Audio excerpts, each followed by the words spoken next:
Hi, I'm Scarlett Johnson. I think that needed some music or something. Working on it. I just posted a short recording of the passage of a bill, Help Not Harm is the title, AB 465. It just passed through the Wisconsin Assembly on a 10-5 vote, and it's now headed to the state Senate. This is a bill that will prohibit gender transition medications, drugs, surgeries for minors. And I believe 23 states have already passed such legislation. And it would be great if Wisconsin was the 24th. Something I went to testify in person last week, went to Madison, and wish we could have had more folks testifying, but we did submit a lot of great written testimony. And for those who did not testify, if you're in Wisconsin, please check the legislative calendar and be sure to go in person to testify to the Senate at a public hearing. It's really important.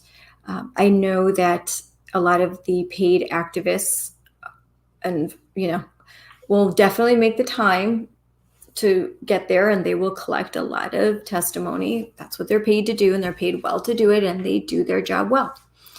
Those of us who have jobs and careers and children, and we don't live in the Socialist Republic of Madison, and it's not easy to get down there and to wait all day. And it's hard, but we do have to represent. And I believe, especially for those of us who believe in God, whatever religion you may be, we do have to answer for what we do on this earth in our lifetime and what we don't do. And if we don't stand up to protect children right now when they need it the most, that's just wrong. I think 50 years from now, our nation and all of civilization will look back and see that the transitioning of vulnerable children is one of the greatest medical scandals and tragedies of our age. As more professional organizations recognize the experimental nature of affirming a child's transgender self-diagnosis, remember, this is oftentimes a self-diagnosis, or what we call Transhausen by proxy, where there is typically a mother or parents or a parent, but yes, typically a mother. And studies are showing that they often suffer from their own debilitating mental illness. They will, project things onto their own children, and they find value and a need for their child to be recognized as some sort of vulnerable group in order to get attention. And there's a lot of evidence of that on TikTok, that's for sure. But as more Americans and Wisconsinites see a need for state legislation to prohibit minors from making irreversible medical decisions, then we can finally make the change that we need and end this gender madness. Particularly as an existing body of research just continues to grow and show that most kids with gender dysphoria grow to be comfortable in their own bodies after they undergo puberty. And 5 minutes ago, that was the standard of care. 5 minutes ago, the leading experts on gender dysphoria said that it was ideal for these kids to not be affirmed, not even socially affirmed, and to go through their normal puberty. And at the end of that, by the time they're 18 or 19 years old, they desist. They no longer suffer from these feelings. Over 80%, sometimes over 90%. Many times they're same-sex attracted, hence why Gays Against Groomers has the phrase, trans the gay away. Or they're just kids that are suffering from a social contagion, girls. And once they are removed from social media and from whatever peer group is influencing them, or they're away from sort of a toxic environment, they are able to rediscover, they just discover that they want to be a woman, and they are a woman, and that there's no one way to be a boy or a girl, that it's okay to be a girl who likes cars and a boy who likes to bake, that we don't have to take these. I thought that we were moving away from all of this sort of gender stereotyping. So I think, so 23 states have passed legislation protecting minors from gender medical interventions. And AB 465, well, that provides a path for Wisconsin to join them and basically embrace sanity. And we can focus on empowering children to not hate their bodies. Instead, we should tell them that they were not born in the wrong body. They absolutely weren't. No child is. And parents shouldn't simply be a spectator on their child's gender journey, a journey that almost exclusively ends in an array of medical treatments that have not been approved by the FDA. And that's a fact. They have not been approved by the FDA. In fact, Attorney General Paxton in Texas has actually filed complaints because these pharmaceutical companies that are suggesting that puberty blockers should be used to treat gender dysphoria, that may not be a legal thing for them to do. And he's investigating potential violations of state law by puberty blocking drug manufacturers. Healthcare providers shouldn't put kids in the driver's seat when it comes to medical decisions that are so intense and so dramatic. And these decisions turn healthy kids with healthy bodies into lifelong patients who have unhealthy bodies and who require constant procedures, injections, surgeries, and medications. I just can't believe that this is something that any sane person would think should be affirmed to a child or to a teenager. For many reasons, the number of young kids and teens who identify as gender diverse or transgender has risen significantly in the last 5 years. And with that phenomenon, detransitioning has become impossible to ignore. If you look online, you will quickly find a large and growing community of detransitioners. In fact, if you look at Reddit, detrans, there are groups, 50,000 members, and horrifying stories. You'll need a box of tissues if you start to read some of them. I guarantee you that. These detransitioners are folks who have undergone hormone therapy and maybe even surgeries to make their bodies conform to the opposite sex. And now they just want to go back to normal. Some of them can get halfway there, and some of them they're so far along that they just can't. And it's really, really sad. It's really sad. The detransition rate is claimed to be low, like 3%, but that is not true. According to recent studies, and I'm going to read this according to the NIH, there is the detransition rate cannot be known because with the increase in kids and teens identifying as transgender and therefore beginning the process of undergoing all of this medicalization, there is an increase in those desisting. And many of them do not report the desisting to their prescribing doctors. They simply just stop taking the medications or they don't show up. And I think that can be as high as 30%. I believe I read that. So it's kind of in flux right now.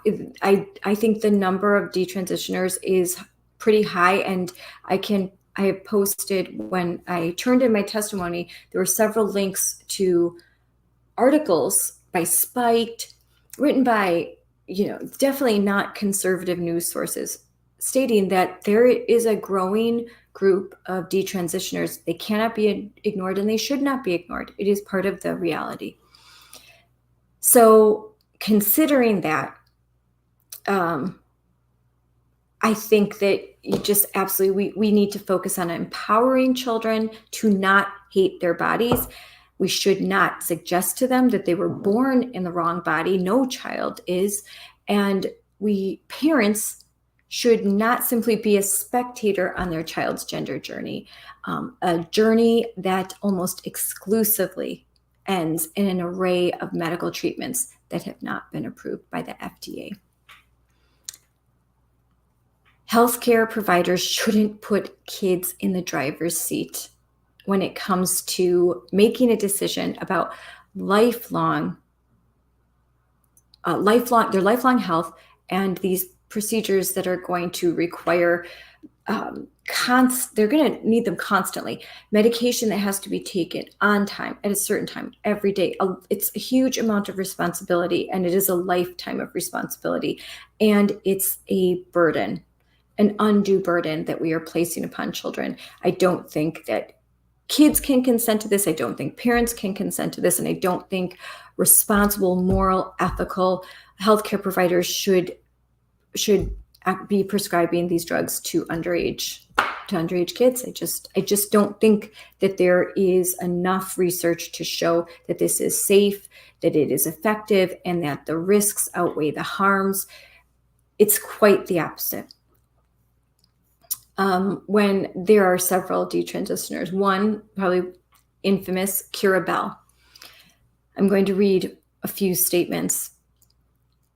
She said that the NHS, because she's from the UK, previously claimed that puberty blockers were fully reversible. But June this year, they changed their website. She said, I was not born in the wrong body. And she wasn't. She said, it's hard to admit that you made a mistake, especially such a big one. I mean, to put that burden, and she questions, how on earth was I at 13? Why was it on me? How could I be given the burden to make this kind of decision? Where were the adults? Where were the adults? Where were the medical professionals? Why didn't they stop me? I think if you're watching this, you know Chloe Cole. She is an amazing young lady, just kind, sweet, strong, and she has such a powerful message. She started at the age of 11. She started to want to be affirmed socially. And by the age of 13, she started the medical process. She hated her body. She felt that she couldn't be a good woman. Quote, she said, I began to look at myself and I felt so ugly. I felt like I wasn't shaped like I thought women were supposed to look. I wasn't particularly curvy. I had smaller, less developed breasts. I liked having my hair short. I didn't like dresses. I wasn't particularly feminine. I thought I would never make a good woman. She was put on puberty blockers and cross-sex hormones. With puberty blockers at 13, by 15 cross-sex hormones, and she had a double mastectomy at the age of 15 years old. Shortly after that surgery, she looked in the mirror and said to herself, I am a monster. Could you imagine allowing putting a child into that situation? It's heartbreaking. Of course, there's my friend Luca Hine, who I interviewed last week. I'm going to read this portion that I read out loud in Madison. As Luca weaned herself off testosterone and a number of medications, she deteriorated physically and mentally to the point that on many days she could not function or even get out of bed.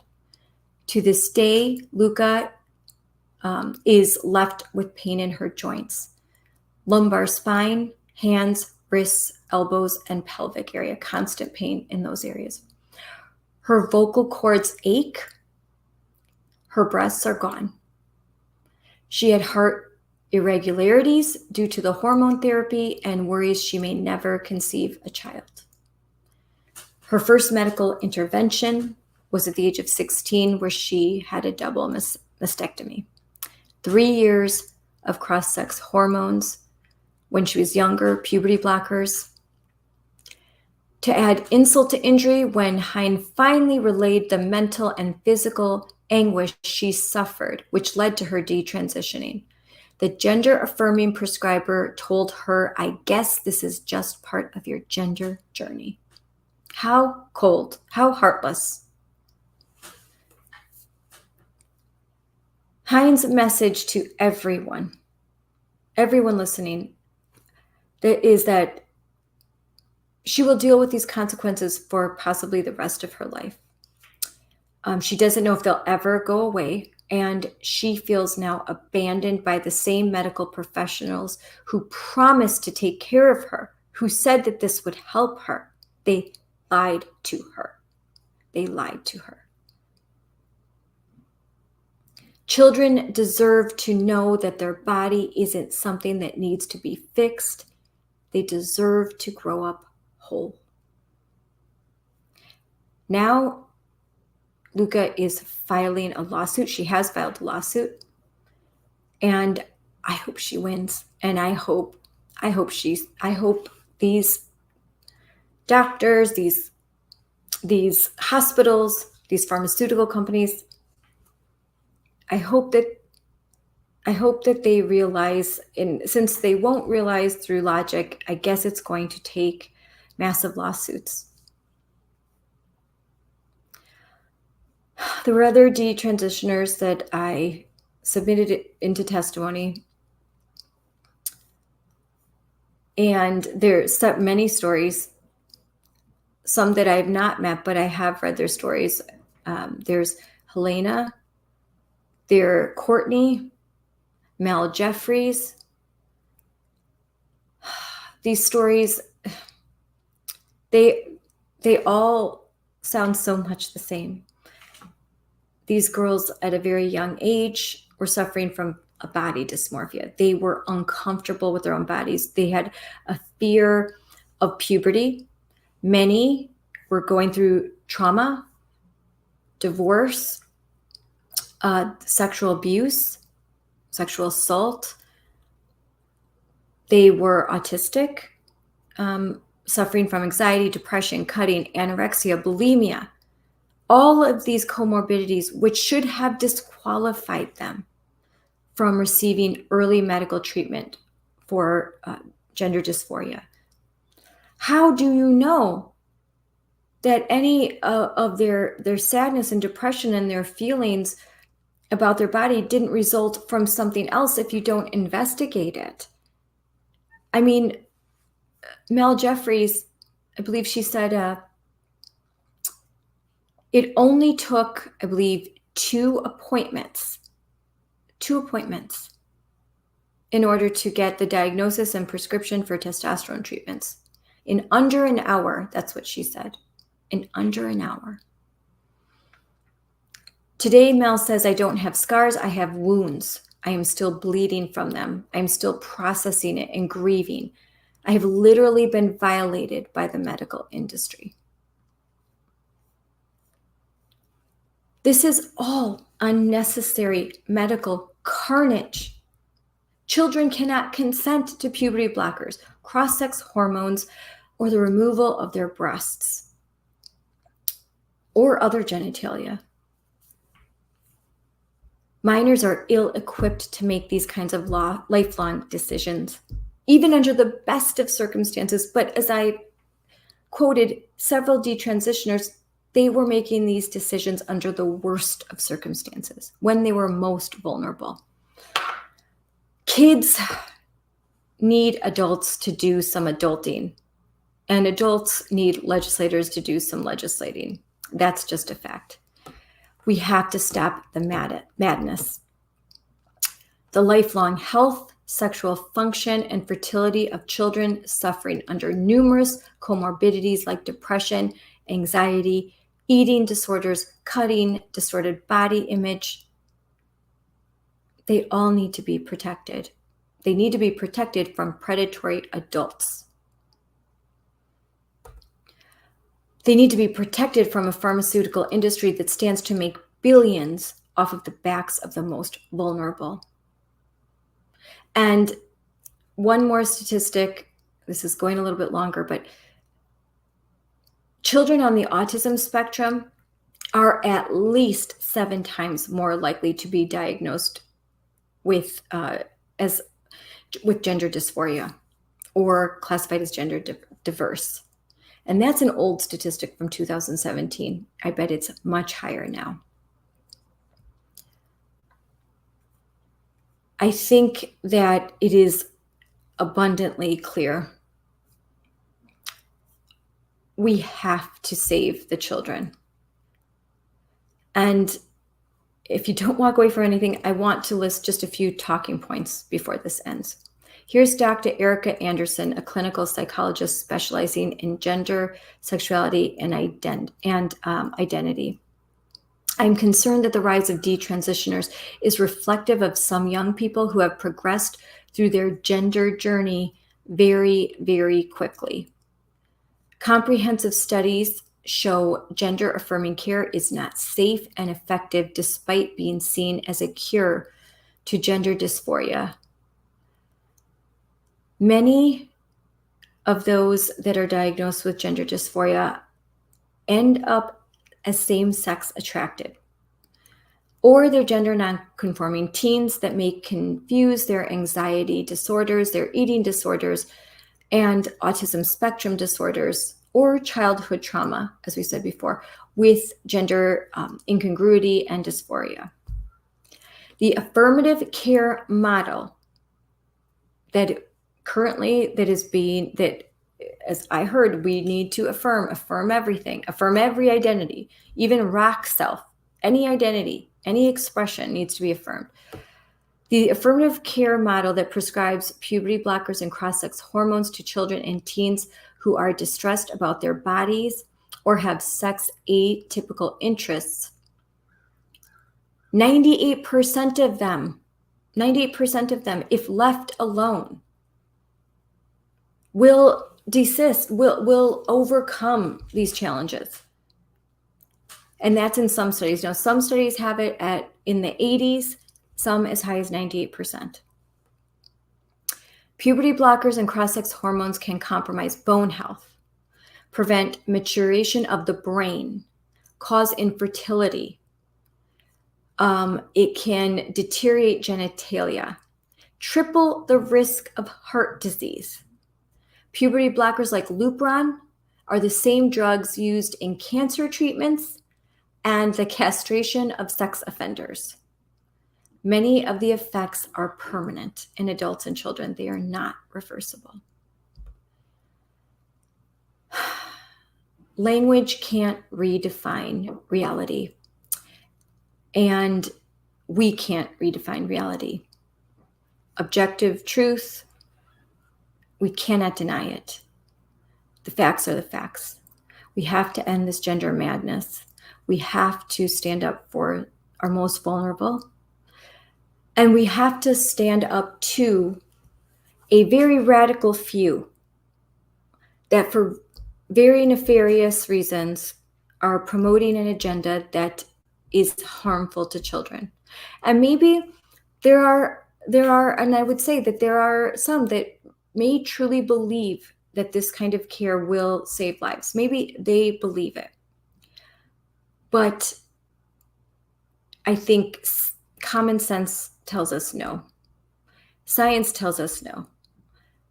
And at the studies in other countries, in the UK, in Europe, all of the countries which started this gender journey 20 years ago and now have stopped and now they no longer will prescribe these drugs and these surgeries to minors because the risks, the risks are too high. The benefits do not outweigh the risks.